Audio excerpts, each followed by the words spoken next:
사람은 태어날 때부터 우리의 생명을 지탱해주는 그런 본능이 있습니다. 그 본능에 여러 가지가 있지만 크게 세 가지로 말한다면 먹고 싶은 본능, 또 하나는 되고 싶은 본능, 그리고 소유하고 싶은 본능이 있습니다. 이 먹고 싶은 본능은 끊임없이 무엇인가 먹으려고 하는 인간의 의욕입니다. 이것 때문에 먹고 생명을 유지합니다. 죽는 날까지 먹고 싶은 욕망을 가지고 있지만 나이가 들수록 먹는 것도 쇠해지다. 되고 싶은 욕망이 있어서 공부도 하고 잘 되려고 성공하려고 노력도 하고 그리고 끊임없이 전진하면서 경쟁하고 승리하고 그리고 자기 인격을 높은 수준으로 오를 수 있는 그런 경지에 마음 갖게 됩니다. 그거 참 좋은 것입니다. 이건 명예욕에 근거할 것입니다. 그런데 인간이 누구든지 다 자기 소유를 갖고 싶은 욕망을 갖는데 어떤 사람이든지 사유화의 욕심을 가지고 있습니다. 그래서 많은 재산을 갖고 부자가 되려는 그런 노력하면서 결국 많은 물질을 소유하게 됩니다. 그런데 인간이 살아가면서 모든 욕망이 쇠합니다. 사실 생각한다면 식욕도 쇠하고 또 명예욕도 쇠하다. 나이가 들면 다 싫어합니다. 그런데 죽을 때까지 놓지 않는 욕망은 바로 소유욕입니다. 그래서 우리가 태어날 때도 주먹을 쥐고 태어나는 것은 무엇인가 가지려고 하는 욕망, 그리고 마지막 죽으면서도 주먹을 쥐고 무엇인가 놓지 않고 갖고 죽는, 그래서 마지막 죽으면서도 재산을 쓰지도 못하지만 갖고 죽는 것입니다. 이것은 인간이 나이가 들어도 누구든지 다 그 물질에 대한 애착, 소유욕을 다 가지고 있습니다. 그러니까 인간적으로 여기 우리가 함께 예배를 드리고 찬양하지만 물질의 문이 딱 부닥쳤을 때 그 마음이 선한 사람은 그 진짜 선한 사람입니다. 거의 대부분은 물질 앞에서 어떤 손해가 날 때에는 마음이 막 흔들립니다. 거의 대부분이 흔들립니다. 이럴 때 예수님께서 우리에게 충대한 교훈을 줍니다. 모든 물질에 있어서 과연 우리가 예수님과의 관계가 바로 될 수 있는가? 이것을 우리 주님은 가장 중요시 여기는 것입니다. 그래서 신앙생활을 하면서 다 잘못해도 회개하고 변화를 받았습니다. 살인자도 변화를 받았고 가늠한 자도 용서를 받았으며 모든 것을 다 용서받았지만 물질의 탐욕을 가진 자는 이 사람은 하나님이 쓰지 못했습니다. 회개도 못했습니다. 그래 거의 사람들이 죽으면서까지 이 물질의 탐욕에서 자유함을 얻는 사람은 위대한 사람입니다. 이건 엄청난 사람들입니다. 오늘 여기 너희를 위해서 보물을 땅에 쌓아두지 말라. 좀과 동록이 해하며 도적이 구멍을 뚫고 도적질하느니라. 오늘 우리는 이 말씀을 통해서 볼 때 당시의 유대 땅에 예수님 당시에 인간의 보물이라고 하는 것이 거의 농경사회이기 때문에 세 가지였습니다. 하나는 의복이 교환시대의 의복이 보물이었고 두 번째는 곡식이 보물이었으며 세 번째는 금은 보화가 보물로 되었던 것입니다.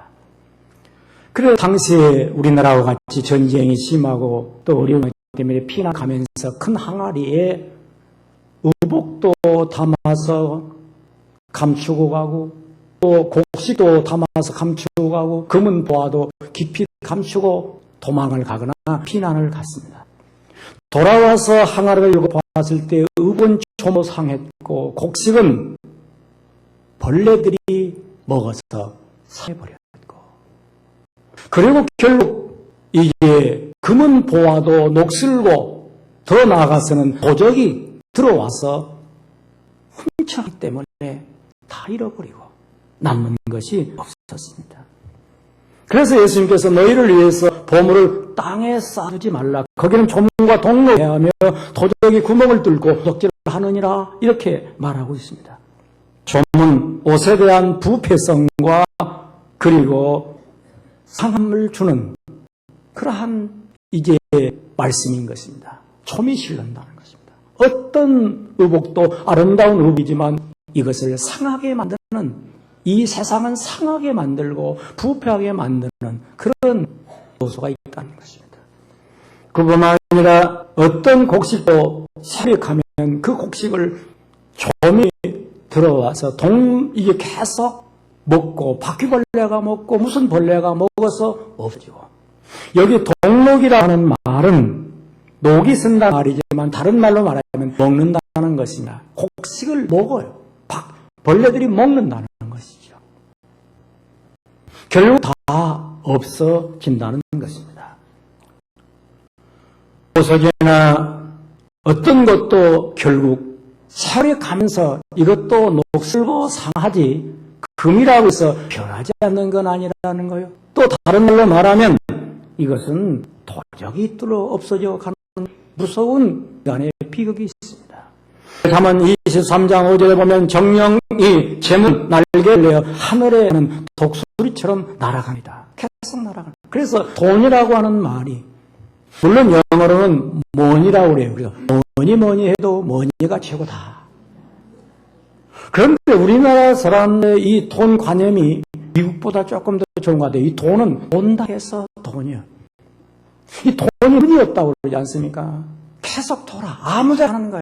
꼭 이 사람 필요한 사람에게 가면 얼마나 좋겠어요. 가난한 나에게 이 돈이 좀 가서 받으면 얼마나 좋겠어요. 공부 잘하는 유학생을 주어서 좀 쓰게 하면 얼마나 좋겠어요. 돈이 없어가지고 아무데나 가고. 그래서 돌아. 그래서 있다가 없어지고 있다가 있고 돌아. 그런데 또 하나의 정신적 의미를 담는데, 돈이 있으면 사람이 돈다. 돌아버려. 그래서 돈에 도는 사람이 많아요. 돈에 안 돌린 그 사람은 정상이죠. 보통 사람은 다 돈에 돌아버려요. 그래서 돈을 가지고 안 돈 사람이 별로 없어요. 돈 때문에 남편 버리는 아내도 있고, 돈 때문에 이제 부모를 거역하는 자식도 있고, 돈 때문에 친구를 배신하는 사람도 있고, 돈 때문에 양심을 잃어버리는 사람도 있고, 돈 때문에 숭고한 명예를 덮인 사람들이 이 땅에 많이 있습니다. 왜? 돈이 돌게 했기 때문입니다. 그런데 비극은 돈이 예수 믿는 사람에게 돌게 만들어서 자기의 주님을 모르게 한다는 거예요. 그래서 예수님께서 이 말씀한 것입니다. 주님을 몰라. 그래서 오늘 여기 24절에 한 사람이 두 주인을 섬기지 못할 것이니 혹 이를 미워하여 저를 상하거나 혹 이를 중히 여겨 저를 경히 여김이라. 너희가 하나님과 재물을 겸하여 섬기지 못한다. 주인이 하나님이 되든지 물질이 되든지 둘 중에 하지, 그렇게 하나님도 좋고 물질도 좋고 이렇게는 안 된다는 겁니다. 우리 인간의 이 구성소까지도 둘로 나눠져 있습니다. 이 목 위에 존재가 있고 목 밑에가 존재 있습니다. 이 목 밑에는 땅을 먹고 사는 존재들입니다. 이 목 위는 하늘을 먹고 사는 존재들. 그래서 여기가 잘라지면 생명을 잃는데 하늘과 땅이 연결되어 있어야 사는데 반드시 머리가 주의돼야 한다는 겁니다. 머리가 주의돼야 한다는 거예요. 몸이 주의되면 된다는 거예요. 몸은 땅을 디디고 있는 거예요. 머리는 하늘을 지붕 삼고 하늘을 향해 서 있는 거예요. 그래서 철저하게 자기 존재를 하나님으로 쓰고 물질은 물질로 다스리는 그런 능력이 있어야 한다는 것입니다. 유명한 유대인의 이제 탈무드에 이런 말이 있어요. 물질을 다스리면 충복한 종이지만 물질이 주인이 되면 가혹한 혹독한 주인을 만나겠다. 물질을 섬기면 혹독한 주인이다. 물질이 물질이. 그러나 물질을 잘 다스릴 수 있어요. 그건 아주 충직한 종이 되어서 주인에게 유익하게 한다는 것입니다. 오늘 우리가 이 말씀을 보면서 주님께서 내 보물을 하늘에 쌓아두라. 거기는 점이나 동락이 해야 된다며 도적이 구멍을 뚫지도 못하고 도적지 못하느니라. 하늘에 쌓아라. 하늘에 어떻게 물질을 쌓습니까? 물질은 냉정히 말한다면 땅에 쌓는 것이지 물질을 어떻게 하늘에 쌓겠어요? 이 말은 내 물질을 철저하게 예수님의 관계를 맺게 하는 것입니다. 하나님은 누구십니까? 바로 예수님이 하나님입니다. 하늘은 누굽니까? 눈에 보이는 예수가 하늘이죠. 공중에 있는 대기권 하늘이 아니라 하늘을 안고 땅에 오신 예수님을 내가 물질을 통해서 예수님을 바르게 섬긴다면 이 사람은 벌써 하늘의 보물을 쌓는 사람이 되는 거죠. 다른 말 말하면 예수님에게 물질을 맡기라고 말입니다. 이게 바로 하늘의 보화를 쌓는 거예요. 어떻게 하늘의 보화를 쌓겠어요? 예수님에게 물질을 맡기라는 거예요. 그런데 대부분의 사람들은 예수님에게 물질을 맡기지 못해요. 왜? 예수를 못 믿어요. 다른 건 입을 믿는다 하다가도 물질만 딱 주면 아이고 예수 못 믿겠는데. 여러분 이 세상을 살면서 물질을 맡길 만한 사람이 있습니까? 아버지도 못 맡기게 돼요. 아버지도 맡겼다가 나중에 늙어 계셨을 때 달라고 했더니 딱 씻는 아버지가 서울 장안에 셋인가 있다고 하더라고요. 그 얘기 들었어요. 장인 영감도 못 믿겠대요. 그 딸이 어려울 때 그 시골에 땅을 살면서 아버지 이름으로 했어요. 그 여러 사람이 못 오니까. 그 나중에 아버지 이 재산 하면 안 된다. 어떻게 해야 됩니까? 나눠야지. 그래서 장인 영감도 무섭다는 걸 알았어요. 그럼 이 세상에 누구 믿고 물질을 맡기겠어요? 딱 한 분, 예수님을 믿으라는 겁니다. 할렐루야. 예수에게 믿고 맡기라는 겁니다. 오늘 우리 신앙생활하면서 물질의 주인을 주님으로 모시라는 거예요. 내가 주인 되지 말라는 거예요. 한 번은 이 교회에 김집사님이 있었는데 금집사죠. 얼마나 인색한지 구역예배도 자기 집사 안 드려요. 구역예배 드릴 때면 그냥 남의 집에 드릴 때는 찾아가요. 그러다가 자기 집에 오면 왜 사과 사야 하고 과자 사야 하니까. 그래서 어디로 그냥 흔적이 없어요. 그런 분이 주일날 헌금 올 때는 1,000원짜리 넣기가 아까운 잔돈 100원짜리 바꿔가지고 넣는데 깊이 넣어야지 왜가 나니까. 그냥 넣으면 덜그덩 소리 나니까 깊이 넣었다가 나오는 거죠. 그럼 미장에 가서 머리 헤어스타일로 잘해준 미용사에게는 5,000원짜리 팁을 주고. 그런 부인이 있었어요. 근데 그 부인이 그렇게 억척스럽게 이제 인색하고 탐욕이 많으니라 집에 좋은 것 많이 갖다 놨죠. 그런데 그 집에 도적이 들어왔어요. 도적이 들어와서 싹 가져가 버렸어요. 그러니 그렇게 인색한 사람이 도적 말씀이 계산 보니까 눈이 뒤필 정도죠. 그러니까 구역장에게 얘기를 했어요. 장님, 어젯밤에 도적이 와서 큰 시험 들었습니다. 이것도 목사님에게 얘기를 하니까 목사님이 워낙 훌륭했던 분인가 봐요. 하나님 말씀대로 되었소이다. 그게 구역장이 놀래가 무슨 말씀인가? 하나님 뜻대로 되었소이다. 목사님 기도로 가셔야죠. 하나님 말씀대로 잘 되었다고 전해 주시오. 그게 부장님 그대로 또 전했네요. 아니 도적 맞았으면 안 되었다고 이제 기도하고 이제 위로해 줘야지. 하나님 말씀대로 되었다고 그렇게 잘 되었다고 교회 안 다닌다고. 그러니까 이제 또 목사님에게 그 말 들어가는 게 전해 주시오.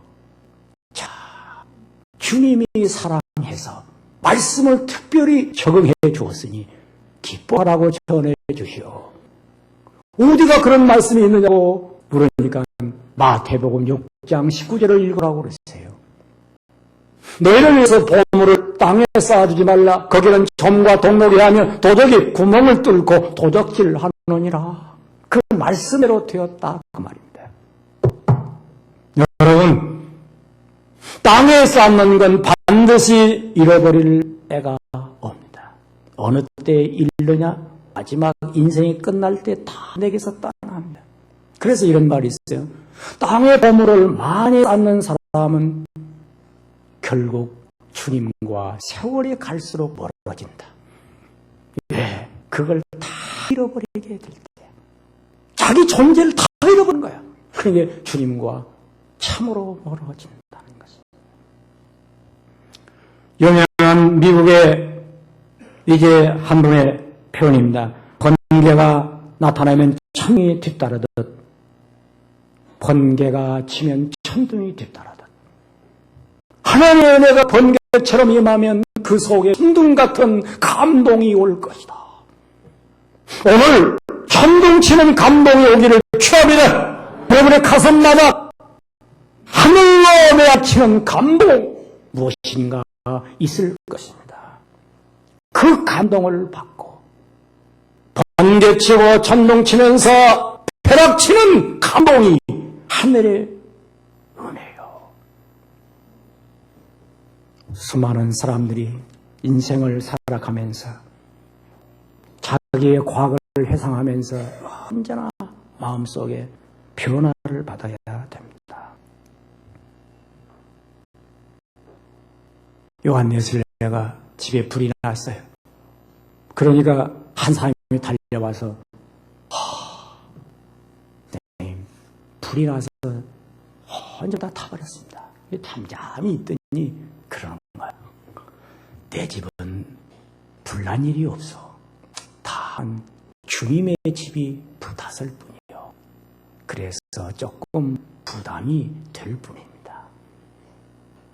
모든 소유가 다 주의 것이에요. 그러니까 한 번은 침례교 신자가 그러다가 돈을 많이 넣었는데 물속에 침례를 받으려고 막 집어넣으면 아유 목사님 잠깐 기다리시죠. 이 돈이 물 들어가면 안 되니까 이거 빼내고 지갑을 좀 빼고 받겠습니다. 당신의 지갑도 침례를 받아야 합니다. 많은 사람들이 예수를 믿지만 예수를 믿고 회개하지만 돈 지갑이 회개한다는 것은 어렵습니다. 대부분은 돈 지갑은 따로 놔두고 회개하지 않고 돈 놔두고 자기만 회개한다고 합니다. 그게 회개 안 되는 거죠. 돈 지갑이 회개해야 돼요. 돈 지갑이 오늘 회개할 필요합니다. 두 번째로 오늘 여기 보면 내 보물 있는 곳에 내 마음이 있느니라. 내 보물 있는 곳에 내 마음이 있느니라. 이 말은 뭐냐? 너는 물질을 예수님의 위에 드림으로 내 마음이 예수님을 사랑하는 사람이 되라는 거예요. 예수님을 탐는 사람이 되라는 거죠. 물질을 예수님에게 드리지 않고는 예수님의 마음을 품지를 못합니다. 그래서 많은 사람들이 예수를 믿긴 믿지만 예수님의 마음을 받지를 못해요. 하나님은 우리의 마음을 원하십니다. 물질을 원하는 것이 아니라 우리 마음을 하나님이 원하세요. 하늘의 보화를 쌓아두는 사람은 날마다 자신의 마음이 하늘 향하고 하늘에 계신 예수님이 내 마음에 와 계십니다.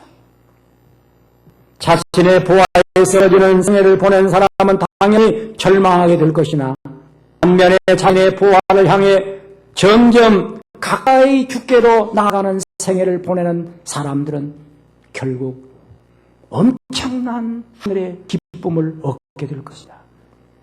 성경은 우리에게 분명히 말합니다. 이는 인생은 모두 나그네, 이 지구는 여과당, 인생은 나그네, 전세 기한을 빌려 살다가 주께로 돌아가는데 어떤 사람이든지 호텔에 가서 자기의 돈을 투자하는 사람이 없습니다. 호텔에다가 뭐 벽을 금으로 바르고 또 호텔에 가가 가구를 사놓는 사람이 없어요. 왜? 나그네이기 때문에 자기 집에다가 가구를 사고 한 포화를 두는 것입니다. 자기 집이 어디냐? 자기 집이 땅이냐? 그러면 땅에 보물을 쌓고 무덤으로 갈 것이며 자기 집이 하늘이냐? 있으냐? 그러면 천국으로 갈 것입니다. 자기 집이 어디냐?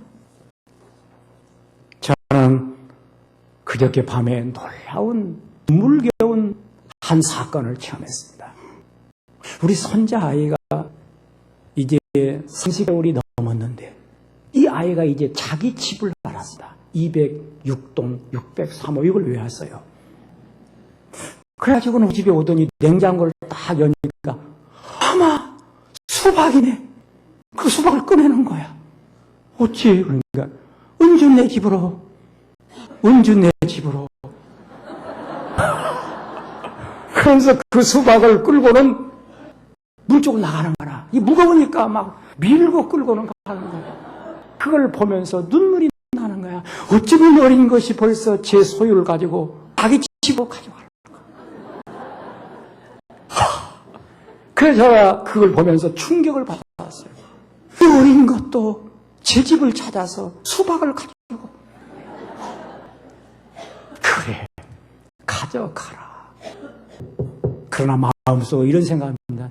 네가 하늘나라만이 가져가야 한다.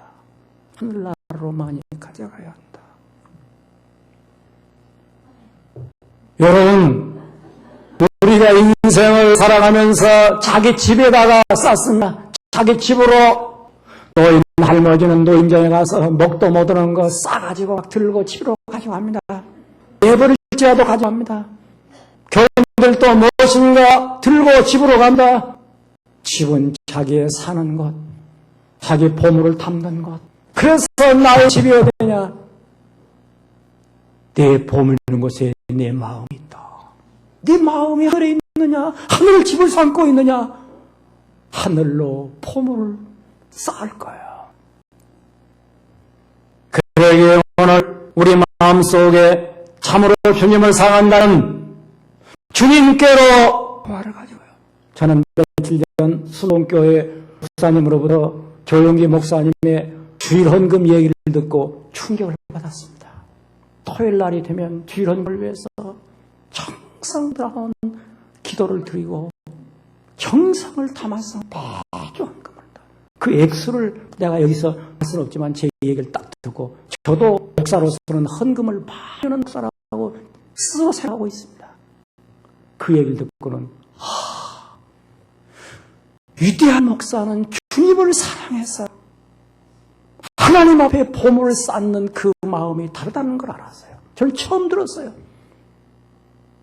얼마나 정성스러운 헌금을 하느니 내가 내 자신을 비교해 볼 때 나는 이렇게 살아서는 안 되겠다. 저 자신이 마음을 가다듬었어요. 오늘 이 귀한 시간 우리 마음속에 하늘에 내 보물을 쌓아라. 내 마음 있는 곳에 내 보물 있는 곳에 내 마음이 있다. 사랑하는 성도 여러분, 오늘 우리 자신을 반성해 보세요. 생각해 보세요. 주님을 사랑하는 걸 뭘로 표현하겠습니까? 예배 드릴 수 있어요. 기도할 수 있어요. 찬양할 수 있어요. 그러나 하나님 앞에 내 물질이 가지 않고는 예수님께 물질이 가지 않고는 주님을 사랑한다는 말은 거짓말이에요. 허상이에요. 그래서 예수님은 친히 우리의 물질을 받으시기를 원했습니다. 이 세상에서 가장 물질을 좋아하는 분이 누구냐? 주님이십니다. 우리가 좋아하는 것이 아니고 우리는 물질에 대한 욕심 때문에 좋아하지만 주는 내 마음에 하늘에 이르기를 원하요. 내 마음이 하늘께로 나가기를 원해서 주님은 내 물질이 오기를 원하십니다. 주님이 원하는 물질 가운데 바로 성경은 창세기 14장 20절을 펴보세요. 창세기 14장 20절 이렇게 기록되어 있습니다. 너희 대조의 손에 붙이신 지극히 높으신 하나님을 찬송할지로다. 왜 아브라함이 그 얻은 것에서 10분을 멜기세덱에게 주었더라. 여러분, 최초의 믿음의 조상 아브라함이 자기 조카 롯이 오멜로와 앞에서 그들로 오멜 앞에서 포로로 잡혀가 고통을 당할 때 318명의 군사를 거느리고 가서 찾아옵니다. 그런데 멜기세덱이라고 하는 하나님의 제사장이라고 나타나서 아브라함을 축복하여 가로되 천지의 주역이 높으신 하나님을 찬송하라.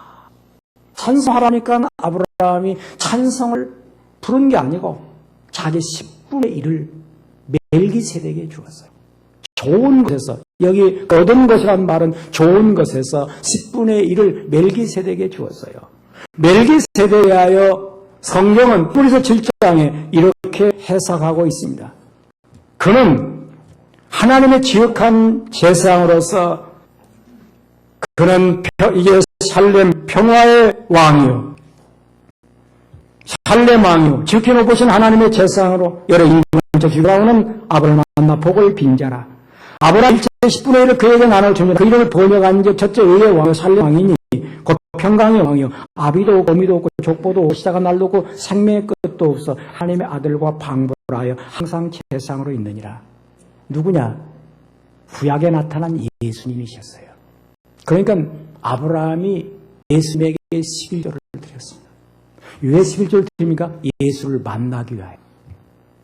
그래서 한마디로 말하면 11조는 예수를 만나는 입장권입니다. 예수님을 만나는 표적입니다. 예수님을 만날 수 있는 면의 하나의 확증입니다. 이 11조는 하나님의 나라가 임하는 구체적인 현장입니다. 왜? 예수님이 계신 곳이 하나님의 나라예요. 예수를 만날 수 있는 유일한 이 비밀이 11조입니다. 11조는 물질이 아닙니다. 혹시 이 가운데 11조 안 바치고 있고 있습니까? 오늘로부터 마음을 고치세요. 처음 나온 분들은 괜찮아요. 세례 안 받은 사람은 괜찮아요. 그러나 세례를 받고도 11조를 안 바치는 사람은 이 시간 예배도 헛것입니다. 헛거요. 제가 똑바로 얘기해요. 헛거요. 세례 안 받은 사람은 괜찮아요. 세례 받고도 11조를 안 바치고 있는 사람은 이미 예수 없는 사람이에요. 입으로 예수를 말하는 건 소용없어요. 교회 와서 찬송해도 그러면 온전치 못해. 왜? 내 보는 곳에 내 마음이 있다. 마음 없는 예배가 얼마나 많습니까? 마음 없는 찬송이 얼마나 많습니까? 마음 없는 기도가 얼마나 많습니까? 마음이 없는 주여 하는 소리가 얼마나 많습니까? 물을 거 없어요. 하나님 앞에 내 보물 있는 곳에 내 마음이 있다. 이게 얼마나 중요한 얘기입니까? 한마디로 말해서 세례 받고도 11조 때문에 시험 있는 사람이 있습니까? 아, 이거 교회 못 다니는데 그 사람은 다니지 마세요. 왜? 일생을 믿어도 그 사람은 이 믿음이 없는 것입니다. 세례를 받고도 11조를 바치는 사람은 택함 받은 확증이 없습니다. 심각한 얘기입니다. 그동안 비유 맞추기 위해서 괜찮아요. 안 되는 소리. 그런 식으로 목사가 교인들을 타락시켜서는 안 된다는 거예요. 분명히 상서가 말하는 대로 하나님 앞에 11조도 못 되는 사람이 어떻게 주님을 만날 수 있겠습니까? 못 만나요. 기도만 들어가니 그런 허상에 들어가니 자기 중심 하나님 앞에 바쳐야 돼요.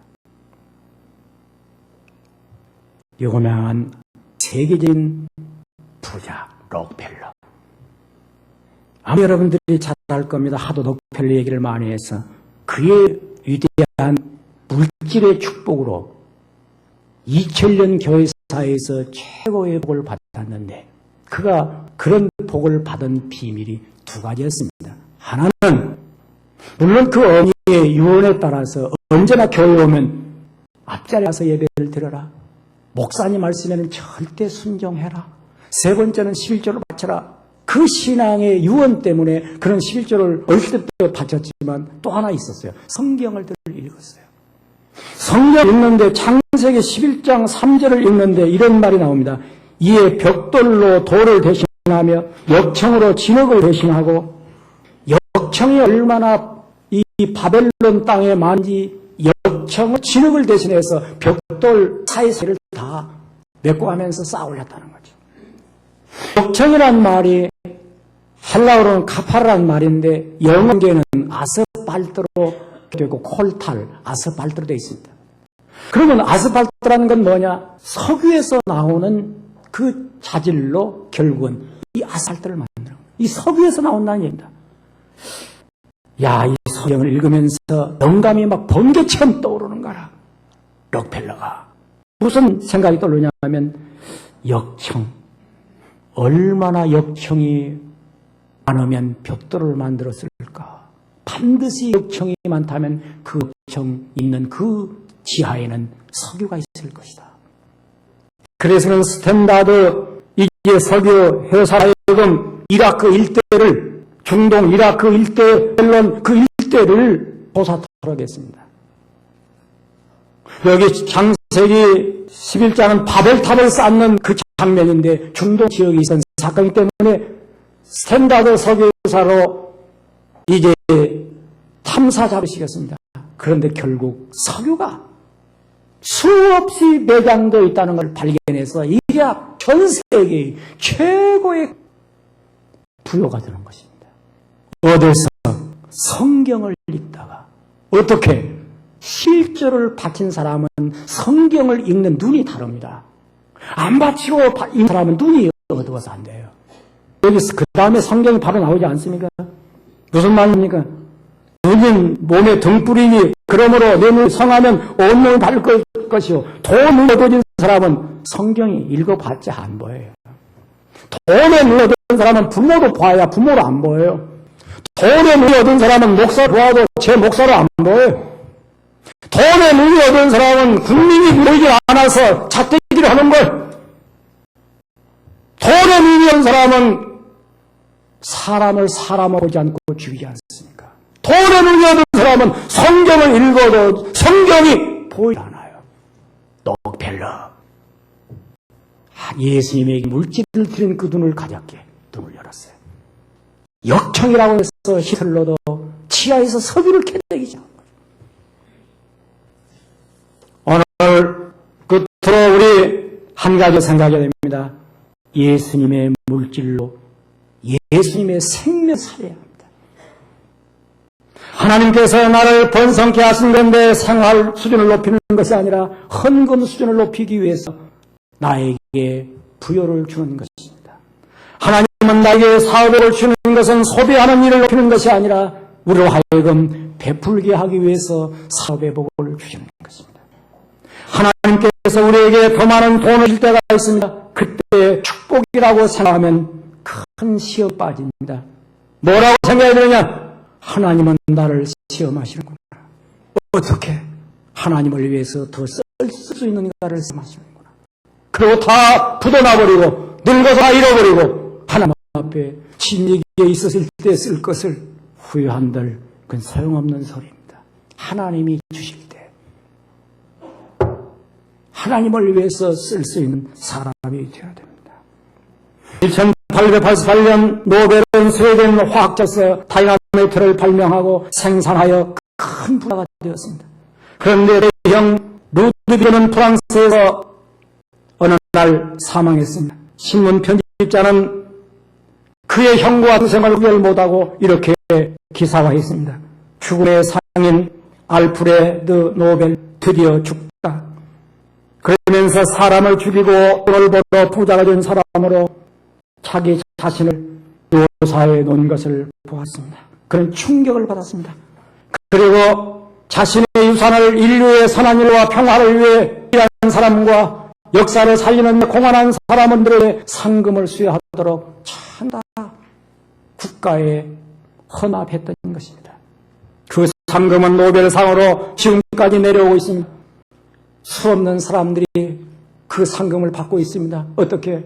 인류에 공헌하는 사람들, 인류를 살려내는 사람들, 평화로 살리고 연구에서 인류를 살려내는 수많은 사람들에게 상을 주는 그 일을 계속하고 있습니다. 사랑하는 성도 여러분, 오늘 우리는 주께서 말씀하십니다.